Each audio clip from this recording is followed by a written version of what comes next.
like to know how to actually drive through the slick in iRacing. Well, if that sounds like something you want to learn, then stick around because in just a second, I'm going to show you exactly how I drive through the slick. Not around it, not above it, not below it, through the slick. That's right, I'm going to show you how I do that on a 100% track in a 410 sprint car right after this.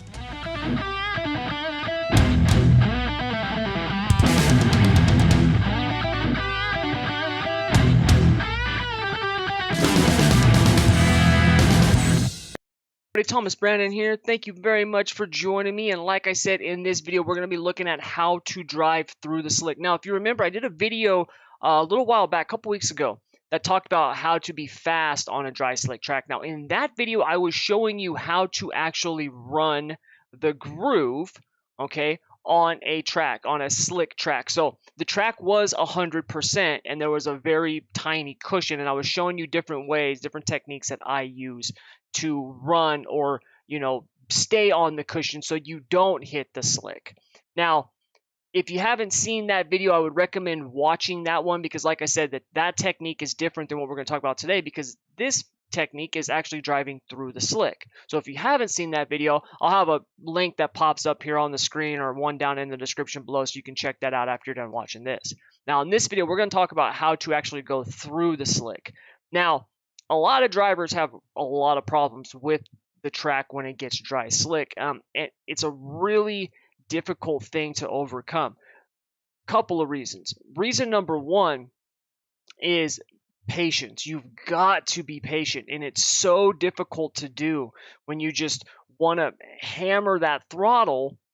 You just want to go, and you have to wait until you actually get traction. You have to really ease into it, those types of things. And so it can be really difficult to do. Not only that, a lot of people don't know what kind of setup to even use, because what I would put on my car to do this is not what I would use for like a heat race or, even a main event that was a 50% track.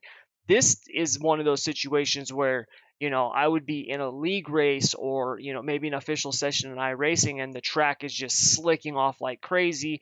And now it's like, okay, I'm going to be just driving through the slick. Now, the really cool thing is that you don't have to have a specific setup to do this. It helps, but you don't have to. Okay, the main thing that you want to do is you just want to put some wing into it, and that's going to be really the key when it comes to adjusting the car. And we're going to cover that here in just a second. So let's head over and I'll show you a couple of things real quick before we actually hop onto the track. First thing you can see here, I've turned, I don't know, quite a few laps here, kind of just dialing stuff in, getting stuff set up here. I was trying to actually wear out the top a little bit more, just because I wanted it to be completely slick. And so I put on 100% track. You can see we got 100% track, and I came out and turned some laps on it, so that way it's slick. It's bad. Okay. There's still some left on the straighters, but the turns are slick. It's completely slick here at Lernerville. Now the setup that I've got, this is an SSR setup for the 410s. It's the Lernerville feature setup. This is one of the setups that I gave to everybody who had went through the open wheel masterclass. If you want this setup, you can actually get this setup along with a whole bunch of others for free in the School of Sim Racing. You can head over to the private Facebook group, ask to join the group, and then join the School of Sim Racing Discord. And I mean, not only can you get my setups for 410 sprint cars, you can get it for 360s, late models, midgets, non-wing sprints, basically anything dirt oval, with the exception of UMP mods and street stocks, because I don't have setups for those. But everything else I've got setups for, and it's free. You can get them for free. They're from last season. They're a couple months old, but they still work really, really well. So if you want those, you want to check those out, I'll have a link for you down in the description below that you can head over and join that. Like I said, it's free. You can also go to schoolofsimracing.net and join from there too. But if we look at this, you can see it's standard tire pressures, stagger. We could drop the tire pressures down a little bit. I mean, it's not going to make the biggest difference. A pound, it might help some, but there we go. And you can see here, nothing crazy with the setup. It's not like I've got some secret unicorn setup or anything like that. This is, like I said, this is an older one, so I used to run a little bit stiffer bars in the feature. But even if we just, I mean, we just go down to thousands here, you know what I mean? And if I were to just level this off real quick, boom, boom, okay. So, you know, there we go. Like, we're all set. Like, that's it. So the key here is, if you'll notice, is I've got the wing at 26 degrees right now on top, and I've got it all the way forward. Now we're going to be changing that. Okay, I've got you can see the little steering wheel with the pedals up here in the front. I used to have caps, which was a lot bigger. I don't use caps anymore, so I just have the iRacing one. Unfortunately, I can't make that any bigger. But anyways, so we've got the wing all the way forward, all right? And one of the problems is when you've got the wing all the way forward and the track is this slick, you get down the straightaways. You have no stability down the straightaway. We've got to have traction and stability. So we're going to move the wing back. And just so you can see here, all right, I'm going to move the wing back to 5. Okay, well, I'm not even going to trunk it yet. I'm just going to move it back to 5. All right. Now, what you want to do when you're going to start actually, you know, when you want to practice this and get good at this, what you want to do is you want to go down the straightaway, you want to be straight, and then what you want to do is you want to actually brake before you start to turn. All right, so it's going to look something like this. You would be coming, you're going to brake right before you get to the turn. You're going to, I mean, you know, don't like stab it all the way down and lock them up, but you're going to give it quite a bit of brake because you're really wanting to slow down the car and get the suspension to load. Okay, if you look, when I'm under throttle, when I hit the brake, see how the suspension loads? The car turned on its own. All right, that's the suspension loading, stagger taking, that's all that stuff happening. And so the car will naturally start to turn on its own when you give it brake. See, I'm not turning the wheel, it's just doing that on its own. All right, so that's how we're gonna actually start to set the car. We're not gonna put wheel into it.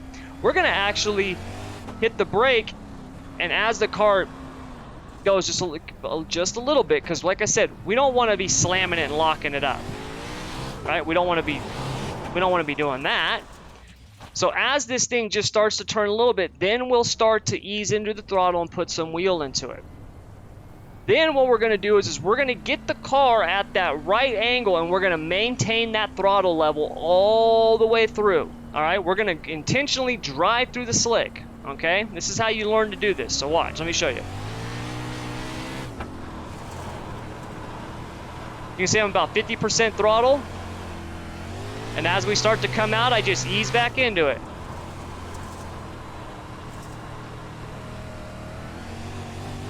Let's go all the way through the slick. See that? I picked it up too early, it starts to come around. You will control your slide with the throttle and the wheel. If you start to straighten out, just give it a little bit more gas, it'll rotate. If you start to rotate too much, just roll out a little bit and counter steer. That's how you're gonna correct it, all right? And when done correctly, all right, should look something like this.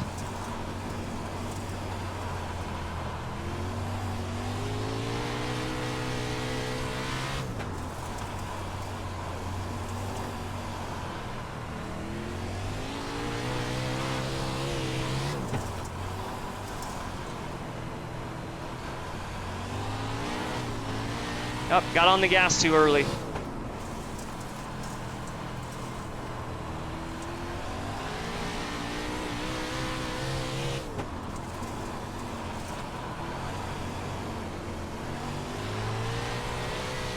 As you can see, you don't want to be over aggressive, just nice and easy.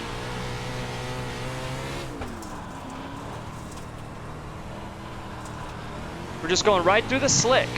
And you can see I'm still giving it, you know, 50, 60% throttle.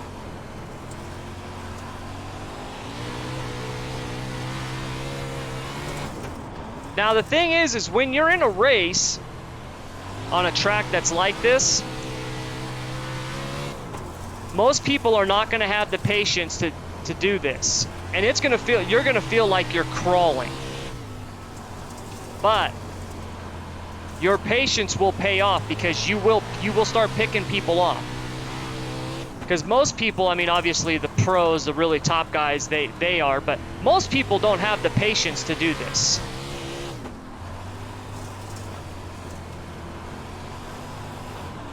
See, right there, I got into just a little too much, and it'll start to break on you. You have to be really careful.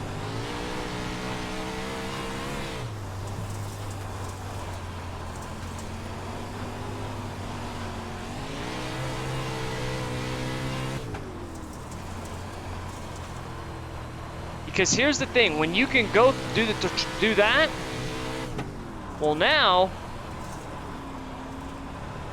running the groove is easy.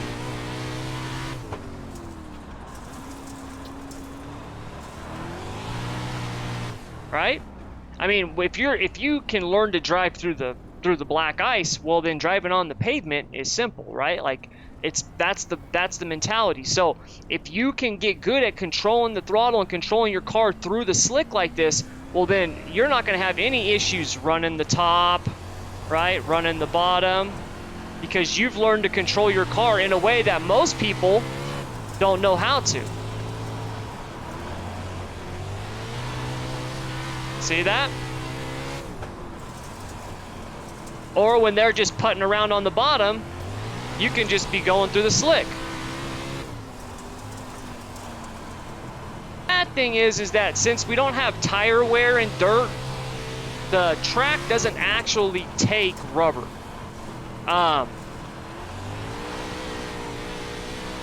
Because the tires aren't wearing. Now, you'll hear people say, oh, the middle's coming in, or hey, look, the track's taking rubber, you can start running there. And it's not that the track's actually taking rubber. What's happening is that the rest of the track has gotten so bad that spot has now become viable. Okay, that's really what it is. If the track is taking rubber, right, if there's rubber on the track, it's not from the cars. There's no tire wear. So, you know, then that is just iRacing, you know, in the system. They've got it to where it's just added in, I guess. I don't know. What I do know is that the track will get so bad that you can go through the middle of it in the slick and pass people, be fast, be competitive. I've personally done this. So you can do it. All right. Now, obviously, when there is a top or there is a bottom that you can run, that's what you want to run. But when you're in a wing sprint car and you're at one of those tracks, right, maybe a league race that is just completely slicked off, this is how you run through it. This is how you maintain speed without slipping and sliding and being all over the place and wrecking like so many other people do. So that's going to do it. I hope this helped you. I hope this showed you a really simple way. Like I said, just take her in, slow it down, get her set, hold that throttle, be patient. And if you do that, I promise you, you're going to start driving through this stuff like you never thought possible. Okay? So do me a favor. If you like this, please hit that like button. Also, make sure to subscribe and share this. Look, there's a ton of drivers in iRacing on the dirt side that need help. They're struggling. They genuinely want to learn. And unfortunately, there's a lot of people out there who either don't know what they're talking about or just feed other drivers nonsense. So share this so those drivers that need help can get help. All right, like I said, you can go, I've got trainings, I've got videos, I've got setups, and I'll just give them to you. It's free, right? It's free. I want the dirt community to grow so we can, you know, get more attention. So we're not treated like, you know, the outcasts of the sim racing world. So we can actually get more attention, grow the sport, because I love it. I love doing it, and I have fun, and I hope you do too. And that's why I'm here. So please share this with other people. Share it in your sim racing groups, all that stuff. All right.